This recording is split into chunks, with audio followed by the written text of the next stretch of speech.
Hello guys, it is Futon here, and today we're going to be bringing you a quick little guide on how to do dinosaurs for the Slayer log. I had quite a few questions on how I did this, especially considering how many I did and how quickly I did them. The average kill speed for this method is about 250k an hour.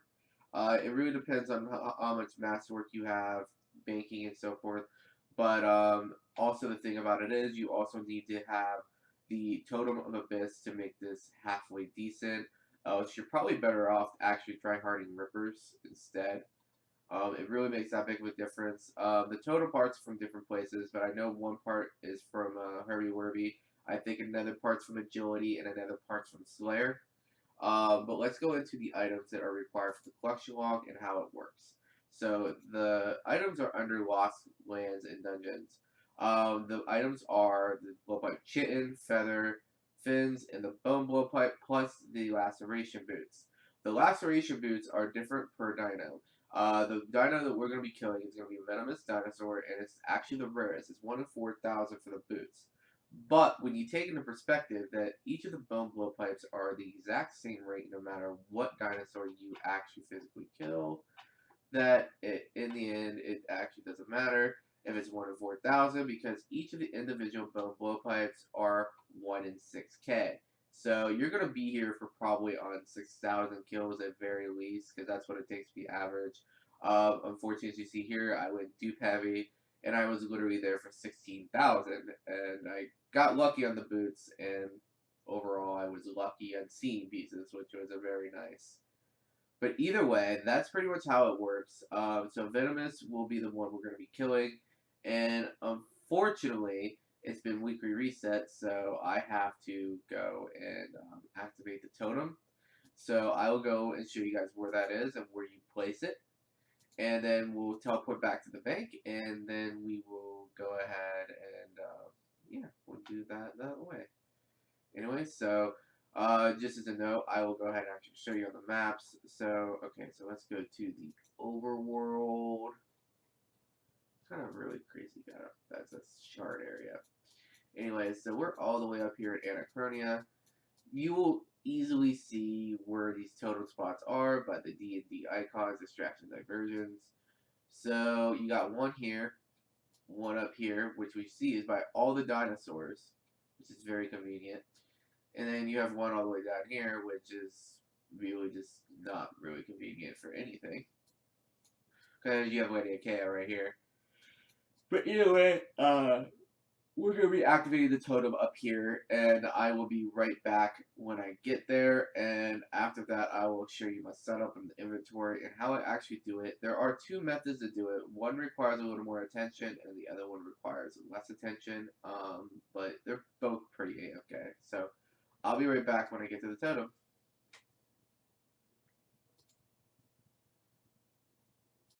Alright, so now we're up here, we're doing with the totem. Really just want to place it right here, Totem of the Abyss. I haven't activated mine for the week, so it goes through a long process of just building up the bar. No, if you're 200 mil all, you can just do absolutely nothing and just sit here and wait. Or if you don't care any lick about the divination XP, but unless you're 200 mil div, I really suggest you click these temporal distortions. They're about a couple hundred XP per drop. But either way, this is pretty much where you go to get it. It's the very top of the island. There isn't anything further really north. But yeah, I ran across the outer perimeter to get up here. It is faster than the agility course by a little bit. But either way, we sit here and then activate this totem, which causes a permanent teleport to this location right here with the Anachronia spell. Teleport yourself to where your Anachronia teleport totem is. So, the runes require earth, law on nature, and law. And pretty much this is the best way of getting up here. I really highly suggest it. And also, just as a note, melee is going to be the best style here, especially considering custom fit trim masterwork is not great on tasks as well. So when I'm done with this, we'll be back at the bank, and I will explain the next steps. Okay, now that our totem is activated, you're going to decide if you want to try hard AFK or if you want to try hard or not AFK. If you're wanting to try hard, that's a little more the real difference is you're going to be bringing a Royal Cannon instead of a Cyclone, or sorry, instead of an ODAC coil. I'm going to go for the ODAC coil just for the sake of the video. So you grab the ODAC coil, you want this as your equipment, you want Demon Horn Necklace for the prayer, custom fit to masterwork, laceration boots if you want to do any bladed dive with AoE, armor spikes, vampirism scrimshaw, highly suggested. Car cape is best in slot. Cinder Banes, highly suggested. So basically all we're going to need is one overload. Oh, sorry, yeah, inventory. One overload. 2 aggro pots. You need 4 total doses, but I always take extra just in case. Weapon poison is always good to have. For this, you're probably going to end up wanting a yak. Titan really doesn't do a terrible amount, but it does help if you're willing to pick up the sharks off the floor.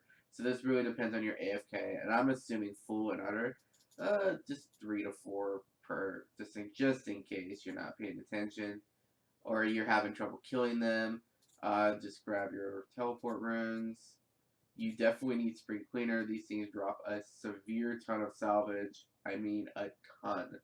Other than that, you really don't need anything else. I don't use Legendary Familiar. I kind of hate the thing now, but, right there. But that's pretty much your inventory. They're really, oh yeah, and Excalibur.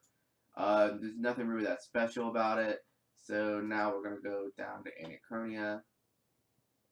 And literally now, we teleport instantly back up to our totem. It's very convenient. And then come down here. And as you notice, probably on the way up here, unless you took the agility course, you pass the venomous dinos. This also works for getting to Brutish and Fuel, but for the sake of the log, it's not worth doing either one of those. They are just too slow in kill speed. I think you could get double on Venom, and since all the blowpipe pieces are based on kill speed, you really want to do Venom all the way. Even though the laceration boots, you'll get less, but you should still. I would be highly shocked if you get all the blowpipe pieces before a laceration boot, just because of how rare they actually are. So right up here. Now note, depending on your cannons, depending on where you're going to want to place things. If you're using a royal cannon, you want to place it about right here, and then you want to stand right here. However, I'm doing this with the coil so that I can AFK more. So you place down the coil, protect melee, pop on Malevolence or Turmoil, depending on which one you have. Pop your everything, your potions, your anti-poison, pop that. Fill up the cannon, and then activate your Vampirism Scrimshaw. And then you pretty much want to have a bar very similar to mine. It's not really that much to AFK these things. You have incredibly high accuracy, and also make sure that you have turn on thresholds and ultimates automatically. But yeah, this is pretty much all you really have to do. Note, there are better AFK bars of mine. This was just what I used because I kept swapping it between PVM and other things. But you will notice that you will not be able to completely heal back with a Vampirism Scrimshaw. That's what the food is here for. It is up to you. You can last on a Titan if you pay attention. So let's just say this. You're paying complete attention. These things drop sharks. You can pick up the sharks and you can just Titan this. But in a lot of cases, I know for me personally, I was paying absolutely no attention to this. And it was nice just to be able to tab over my screen and eat, withdraw, eat. Generally though, this will last, this inventory would be enough, like actually almost 2 tasks if I brought another, whatever.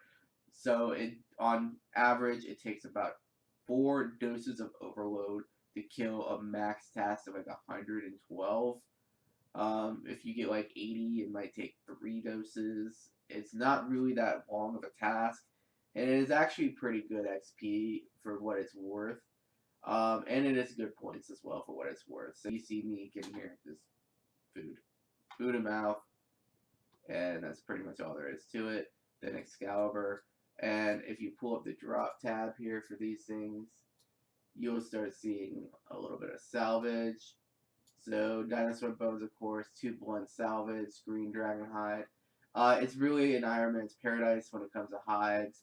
It drops noted weapon poison as well, so you can pick that up to replenish your stock. But really, it's nothing really super special with these things. It's just a bunch of hides, talismans.